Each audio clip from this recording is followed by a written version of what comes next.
दर्शकहरू, मानार्थ अवैतनिक महावाणिज्य दूतको पगरी त किनबेचको वस्तु भएको थियो भन्ने खबर आइरहेको छ। नेपालमा सांसद, मन्त्री, राजदूत जस्ता पदहरू पनि खरिद बिक्री हुन्छन् भन्ने गरिन्छ।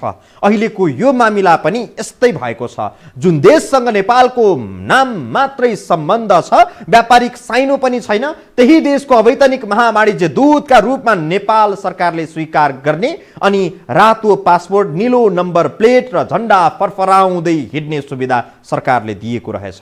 यस्तो सुविधा कसले लिएका रहेछन् भनेर खोजी हेर्दा सुविधा लिने जति खर्लप्पै पैसा वाल पो रहेछन्। यो हेरौँ।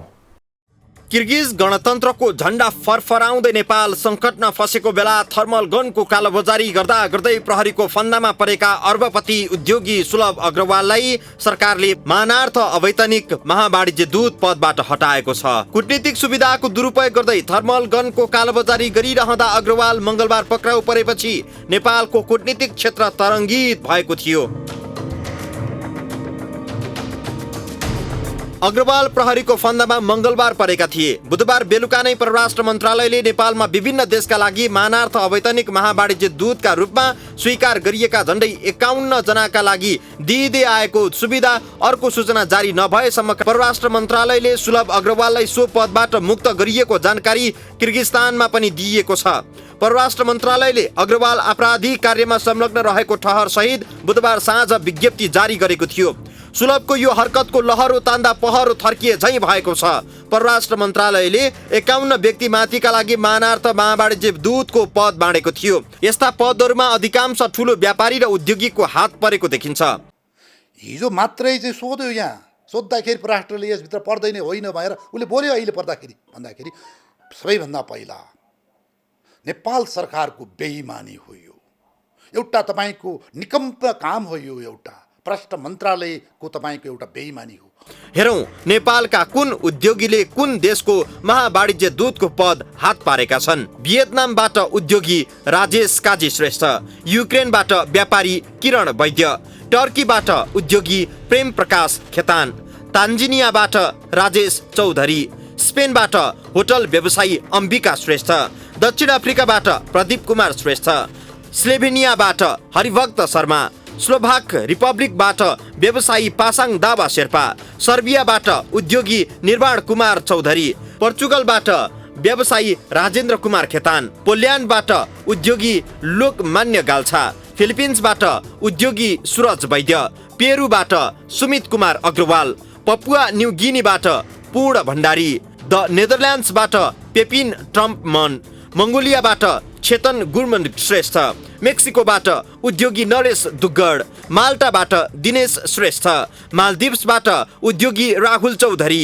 लक्जमबर्गबाट श्रीराम लामिछाने, लिथुनियाबाट शोभाकर न्यौपाने, लात्भियाबाट करण वैद्य, किर्गिज रिपब्लिकबाट सुलभ अग्रवाल, कजाकिस्तानबाट उद्योगी वरुण चौधरी, इटलीबाट प्रतिभा राणा पाण्डे, आयरल्यान्डबाट मनोज बहादुर श्रेष्ठ, इन्डोनेसियाबाट व्यवसायी चन्द्र प्रसाद ढकाल, हङ्गेरीबाट उद्योगी अरुण कुमार चौधरी, गिनीबाट उद्योग अशोक कुमार अग्रवाल, ग्रिसबाट व्यवसायी विक्रम पाण्डे, जर्जियाबाट व्यवसायी शिवरतन टाटा, फिजीबाट पारस साक्य, इक्वेडरबाट उद्योगी शशिकान्त अग्रवाल, साइप्रसका लागि व्यवसायी पद्म ज्योति, क्रोएसियाका लागि अमीर प्रताप जबरा, चेक रिपब्लिकबाट व्यवसायी विष्णु कुमार अग्रवाल, बोस्निया हर्जगोभिनाबाट साहिल अग्रवाल, अस्ट्रियाबाट व्यवसायी राजेश बाबु श्रेष्ठ, बेलारुसबाट व्यवसायी अजय राज सुमार्गी पराजुली लगायत छन्।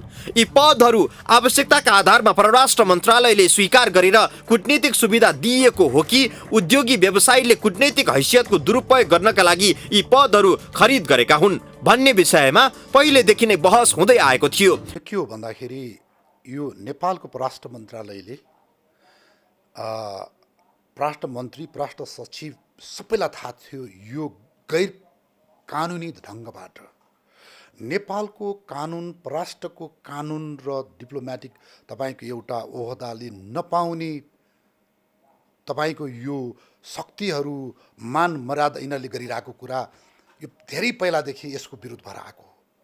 यसमा यी शक्तिहरू अहिले अवैधानिक राजदूत भनेर थुप्रै छन् यहाँ, थुप्रै यी चाहिँ धनीहरू हेर्नुहोस् है यहाँ फेरि यिनीहरूले हाम्रो परराष्ट्र मन्त्रालयलाई प्रभावमा पारेको र परराष्ट्रले दिन नपर्ने एउटा तपाईँको प्रोटोकल जुन एउटा सम्मान दियो, गाडी झन्डा दुन्ने पाइँदैन, यो छैन यो नियममा।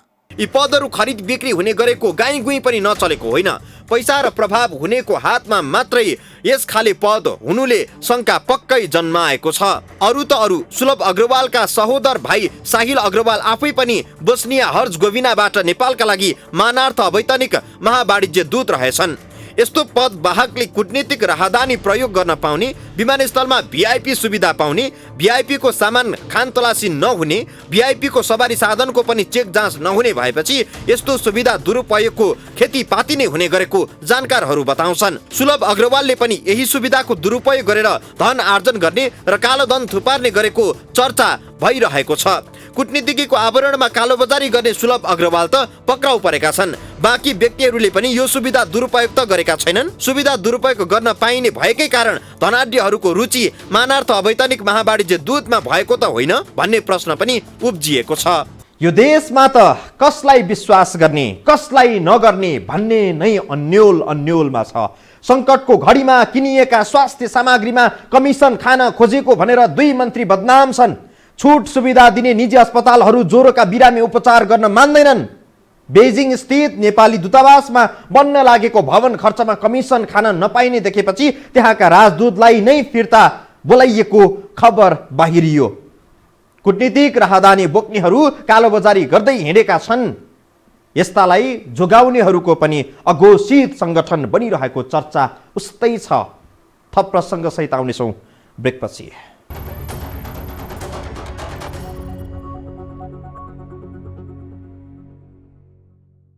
इमानदार, मेहनती र देशभक्तहरूलाई सम्मान गर्दै व्यथिति, भ्रष्टाचार र अन्याय विरुद्ध हाम्रो निगरानी, यो हो टेलिभिजनको समय चक्रमा तपाईँलाई स्वागत छ दर्शकबिन्द। म विक्रम श्रेष्ठ। नाम र प्रतिष्ठाका लागि मानिसहरूले केसम्म गर्दैनन्? आफ्नो देशको नाम राख्न दूर दूरसम्मका मुलुक पुग्छन्।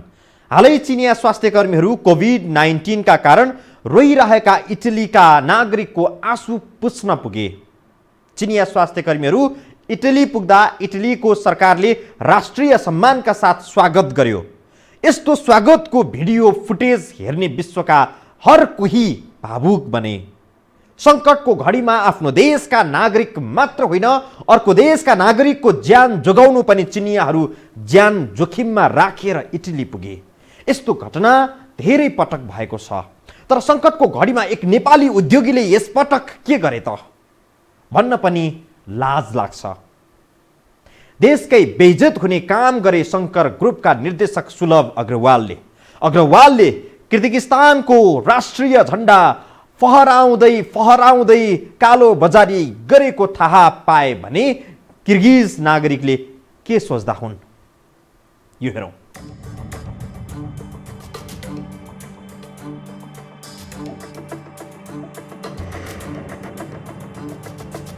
धेरै नेपालीहरूले विश्वका विभिन्न मुलुक पुगेर देशको नाम राखेर फर्किन्छन्। विश्वका धनाढ्यहरूले आफ्नो देशका मात्रै होइन अन्य देशको हितका लागि समेत विभिन्न काम गर्छन्, जसका कारण त्यस्ता व्यक्तिहरूको परदेशमा समेत सुनाम रहन्छ। तर नेपालको शङ्कर ग्रुपका निर्देशक सुलभ अग्रवालको नाम लिनु पर्दा अब लज्जाले शिर निहुराउनु पर्ने अवस्था भएको छ। अग्रवालले नेपाली उद्योगहरूको त बेइज्जत गरे मित्र राष्ट्र किर्गिस्तानको समेत अन्तर्राष्ट्रिय बेइज्जत गरिदिएका छन्। किर्गिस्तानको राष्ट्रिय झण्डा फरफराउँदै कालो बजारी गरिरहँदा उनी पक्राउ परेपछि यस्तो दुःखद स्थिति सिर्जना भएको हो। किर्गिस्तान नेपालको मित्र राष्ट्र हो, तर यो देशको नेपालमा दूतावास छैन। दूतावास नभए पनि व्यापार व्यवसाय आवत जावत आदिका लागि समन्वय गर्न महावाणिज्य दूत राख्ने अन्तर्राष्ट्रिय चलन हुन्छ। यही भएर किर्गिस्तानको सरकारले सुलभ अग्रवाललाई पत्याएर उनीमाथि विश्वास गरेर नेपालका लागि अवैधानिक महावाणिज्य दूत बनाइदिन अनुरोध गरे बमोजिम नेपाल सरकारले उनलाई सो पदमा स्वीकार गरेको थियो। नेपालमा अवैधानिक महावाणिज्य दूतहरूलाई पनि सवारी साधनमा नीलो प्लेट उपलब्ध गराउने र सम्बन्धित देशको राष्ट्रिय झण्डा प्रयोग गर्न दिने चलन छ। यस्तो चलन धेरै मुलुकमा छैन। अवैधानिक महावाणिज्य दूतहरू विषम परिस्थितिमा पनि नीलो प्लेटको सवारी साधन प्रयोग गरेर यात्रा गर्न पाउँथे। धनमा किन्नेका यो पदहरू अवैधानिक राजदूत भनी सबै धनी धनीले किन्नेहरू यस्तै गरेर यिनीहरूले सुविधा लिनको लागि कालो धनलाई कालो सुन ल्याउन, चाँदी ल्याउन, तपाईँको चाहिँ बन्दुक ल्याउन, गोली ल्याउन, 2 नम्बरीलाई 1 नम्बरी गुरेर तपाईँ लुकाएर ल्याउनको लागि यी धनी घरान्यहरूले जुन काम गरिरहेका थिए, बाई चान्स एउटा कसैको आशीर्वादले, बुद्धको आशीर्वादले, पशुपतिनाथको आशीर्वादले, मोहम्मदको आशीर्वादले यो प्रिभिल भयो। यो यही सुविधाको दुरुपयोग गर्दै सुलभ अग्रवाल थर्मल गन अर्थात् ज्वरो नाप्ने डिजिटल थर्मोमिटरको कालोबजारी गर्दा गर्दै पक्राउ परे। उनी पक्राउ पर्दा 2009HCC1 नम्बरको नीलो प्लेटको सवारीमा थिए। साथमा मित्र राष्ट्र किर्गिस्तानको राष्ट्रिय झण्डा फरफराइरहेको थियो। नेपालको राष्ट्रिय झण्डा फरफराउँदै कुनै विदेशी मुलुकमा कोही व्यक्ति कालोबजारी गर्दा गर्दै पक्राउ पर्यो भने नेपालको कस्तो बेइज्जत होला, नेपाली झण्डाको कति ठुलो अपमान होला। सोचौं त, सुलभ अग्रवालले त्यही करतुत गरे जसबाट 63 लाख किर्गिस्तान नागरिकको बेइज्जत गरिदिए। उनीहरूले सम्मानका साथ सेल्युट गर्ने राष्ट्रिय झण्डा नेपालमा थर्मल गनको कालोबजारीमा दुरुपयोग गरियो। खासमा भन्ने हो भने सुलभ अग्रवालले एक नेपाली हुनुको नाताले नेपालको बेइज्जत त गरे किर्गिस्तानको नजरमा पनि नेपालीहरू बदमाश हुँदा रहेछन् भन्ने छवि स्थापित गरिदिए। अन्य अपराधमा अग्रवाल संलग्न भएको भए सिङ्गो देशको बेइज्जत हुने थिएन। तर कुनै मित्र राष्ट्रको राष्ट्रिय झण्डा दुरुपयोग गरेर कालोबजारी गर्दा सम्पूर्ण नेपालीहरूको शिर आज लज्जाले निहुरिएको छ। अग्रवाललाई अहिले दुनियाँका अगाडि मुख देखाउन लाज हुनु स्वाभाविक हो, तर यो बेला नेपालीलाई पनि लाज हुने स्थिति सुलभका कारण सिर्जना भएको छ। सुलभको हरकतका कारण नेपालमा रहेका अन्य 51 मुलुकका अवैधानिक महावाणिज्य दूतहरूलाई पनि दिइएको सुविधा खारेज गरिदिएको छ। सुलभ एकजनाका कारण अन्य अवैधानिक महावाणिज्य दूतहरूको पनि शिर लज्जाले झुकेको छ। उनीहरूलाई सरकारले दिँदै आएको सुविधा खारेज भएको छ। कुनै किर्गिज नागरिकले हाम्रो देशको झण्डालाई एक नेपालीले अपमान गरिदिए भनेर हामीसँग गुनासो गरे भने हामी नजवाफ हुने स्थितिमा छौँ। कूटनीतिक सम्बन्धमा यो प्रकारको हरकत अक्षम्य मानिन्छ। विश्वमा कतिपय देशका प्रधानमन्त्रीहरू कोरोनाका कारण आफ्ना नागरिकको ज्यान जोगाउन नसकेको भनेर धुरु रोइरहेका छन्।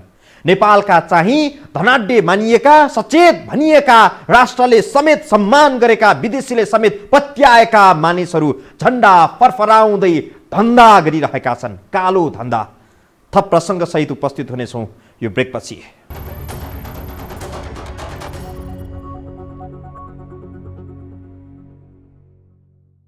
शङ्कर ग्रुपका निर्देशक सुलभ अग्रवालले चीनबाट थर्मल गन मात्रै ल्याएका थिएनन्, उनले मास्क, पिपी, कोरोना टेस्ट किट पनि आयात गरेका थिए। ती सामान पनि उनले समाज सेवा गर्ने उद्देश्यले पक्कै ल्याएका थिएनन्। उनले कालोबजारी गरेर परल मोल भन्दा 7 गुणा बढी कमाई हुने लालचकै कारण आयात गरेका थिए। तर अहिलेसम्म राज्य संयन्त्रले अग्रवालले बिक्री गरिसकेको वा लुकाएर राखेका ती सामग्रीको सत्य तथ्य के हो खुलाउन सकेको छैन। मौकामा चौका हान्ने बानी परेका रहेछन् शङ्कर ग्रुपका निर्देशक सुलभ अग्रवाल। मानिसहरूका लागि अहिले बाँच्नु नै सबैभन्दा ठूलो विषय बनिरहेको छ। केही उद्योगीहरूले सरकारलाई कोरोना विरुद्ध लड्नका लागि सहयोग होस् भनेर आर्थिक सहयोग पनि गरिरहेका छन्। तर शङ्कर ग्रुपको त नीति र सिद्धान्तमै लुट मात्रै रहेछ कि भन्ने देखिएको छ। यो समूहको मूल मन्त्र नै नेपाली लुट्ने भन्ने त होइन भन्ने प्रश्न यति बेला धेरैको मनमा गढेको छ। यस्तो प्रश्न उब्जिनु अनौठो पनि भएन, किनभने कोरोनाको सन्तासमा मानिसहरू घरभित्रै बस्न विवश भएका बेला सुलभ अग्रवाल चाहिँ नीलो नम्बर प्लेटको विलासी गाडीमा कालोबजारी गर्दै हिँड्दा रहेछन्। उनले कालोबजारी गरेरै पैसा कमाउन चैत 16 मा चीनबाट 4 प्रकारका स्वास्थ्य सामग्री आयात गरेका थिए। सरकारले ओम्नी ग्रुपबाट चल्तीको मूल्यभन्दा 7 गुणा बढी तिरेर आयात गरिएको सामग्रीसँगै अग्रवालको पनि सामान बोकेर नेपाल वायुसेना निगमको वाइड बडी जहाज काठमाडौँ अवतरण गरेको थियो। अग्रवालले एसजी वर्ल्ड प्रालीका नामबाट सामान आयात गरेका थिए। अग्रवालसँगै चौधरी फाउन्डेसन र नर्विक अस्पतालले पनि स्वास्थ्य सामग्री खरिद गरेको थियो। चौधरी फाउन्डेसनले आयात गरेको केही सामग्री नेपाल सरकारलाई समेत दिएर सहयोग गर्यो। तर सुलभ अग्रवालले भने कूटनीतिज्ञका रूपमा पाएको सुविधाको दुरुपयोग गर्दै गाडीमा स्वास्थ्य सामग्री राख्दै कालोबजारी गर्न निस्किन्थे। सामग्री बिक्रीका लागि प्रहरीले रोकटोक नगरोस् भनेर निलो नम्बर प्लेट प्रयोग गर्थे। अग्रवालले चीनबाट पिपी 500 थान, कोरोना टेस्ट किट 3000 थान, मास्क 5000 थान र थर्मल गन 1200 थान आयात गरेका थिए। यी सामग्री अग्रवालले विभिन्न अस्पताल, सामाजिक संस्थालाई परेको मूल्यमा 300% भन्दा बढी नाफा खाएर बिक्री गर्थे। अभावको मौका उठाएर अग्रवालले यसरी अनुचित लाभ लिइरहेका थिए। उनी परोपकारी संस्थाहरूले केही थान माग्दा पनि कालो बजारी नै गर्थे। पैसा नहुनेलाई बिक्री नै गर्दैनथे। त्यस्ता स्वास्थ्य सामग्रीले कसैको ज्यान जोगिन्थ्यो भने पनि सुलभ अग्रवालका लागि मान्छेको ज्यान भन्दा पैसा नै प्यारो थियो। कतिसम्म भने अग्रवाल आफू पनि लकडाउनको उल्लङ्घन गरेर पैसाका लागि आफ्नै स्वास्थ्यमाथि पनि जोखिम उठाएर कालोबजारी गर्न घरबाट निस्कन्थे। अग्रवालले ल्याएको पिपी, कोरोना टेस्ट किट, मास्क, थर्मल गनको हिसाब किताब कहाँ छ? यो खोजीको विषय हो। प्रहरीले यसबारे अनुसन्धान गरिरहेको बताएको छ। तर प्रहरीका अधिकृतहरू पनि सुलभ अग्रवालको धन दौलतबाट केही डराएको जस्तो देखिएको छ। उनीहरू अग्रवालका विषयमा स्पष्ट बोल्न खोजिरहेका छैनन्। अहिले हामी प्रश्न गर्न चाहन्छौँ नेपाल प्रहरीलाई, अग्रवालले चीनबाट ल्याएका सामग्री कहाँ राखिएको छ? नेपाल प्रहरी बिक्री गरिएको हो भने कस कसलाई कति कति मूल्यमा कहाँ कहाँ बिक्री गर्यो? यो खोजी चाँडै गरोस् र जनताले थाहा पाउने गरी सार्वजनिक गरोस्। यो देशका नागरिकलाई कालोबजारी गर्नेहरू चिन्न पाउने पुरापुर अधिकार छ र उत्तिकै उत्कट चाहनामा छन्। समय चक्रको आजको प्रस्तुति सकियो। बिदा दिनुहोस्। नमस्कार।